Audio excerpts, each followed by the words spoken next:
نحن نقص عليك أحسن القصص بما أوحينا إليك هذا القرآن وإن كنت من قبله لمن الغافلين. القصص النبوي قصوينك نبيذا.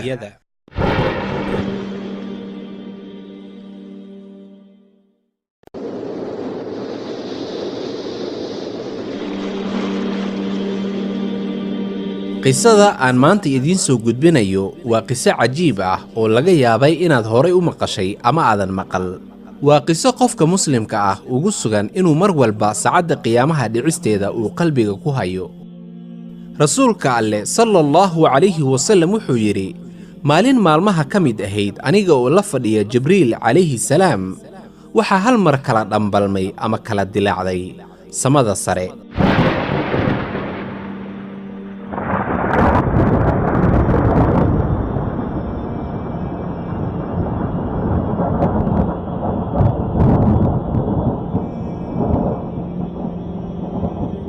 waxaa ka soo degay dhankii samada malag. markaasuu malaggii inoo yimid aniga iyo Jibriil oo wada fadhiya, isaga oo aad inoogu soo dhowaaday.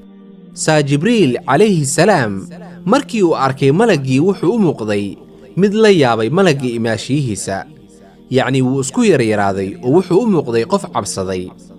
markii uu malaggii u yimid nebiga sallallahu calayhi wasallam wuxuu ku yidhi, rasuulkii Allow, waxaan ahay fariinside kaaga yimid xagga Alle.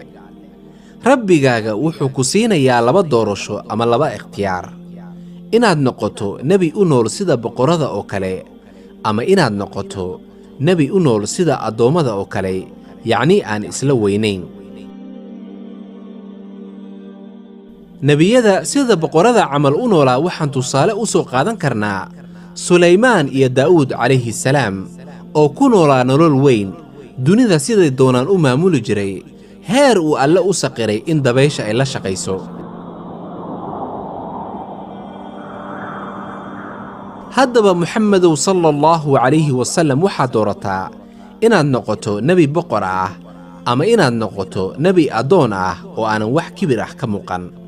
saa wuxuu yidhi rasuulkii Alle sallallahu calayhi wasallam, markii labadii doorasho la ii soo bandhigay waxaan eegay dhankii Jibriil calayhi salaamna wuxuu ii tilmaamay inaan doorto tawaaduca. markaasuu rasuulkii Alle malaggii ku yidhi, waxaan dooran inaan noqdo nebi sida addoommada camal u nool. saa markii uu malaggii ka tegey rasuulkii Alle iyo Jibriilba, wuxuu rasuulkii Alle eegay dhankii Jibriil, isaga oo ku yidhi, maxaa ku helay Jibriilow, waa adiga isbeddelay markaad aragtay malaggan.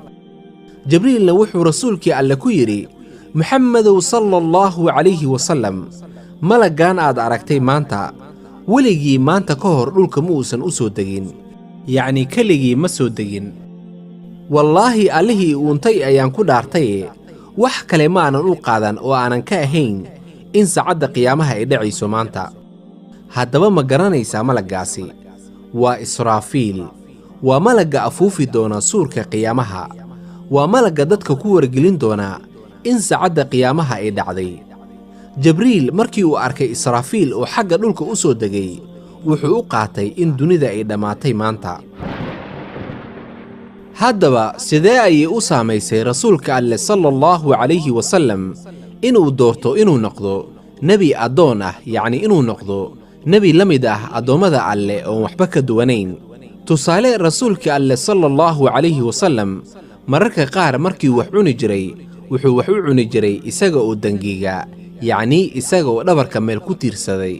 laakiin markii ay dhacdadaani dhacday kadib, wuxuu rasuulka Alle sallallahu calayhi wasallam raashinka cuni jiray isaga oo fadhiya.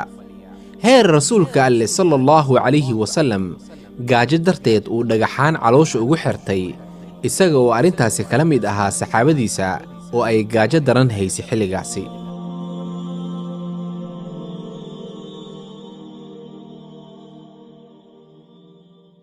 نحن نقص عليك أحسن القصص بما أوحينا إليك هذا القرآن وإن من قبله لمن الغافلين القصص النبوي qisooyinka nebiyada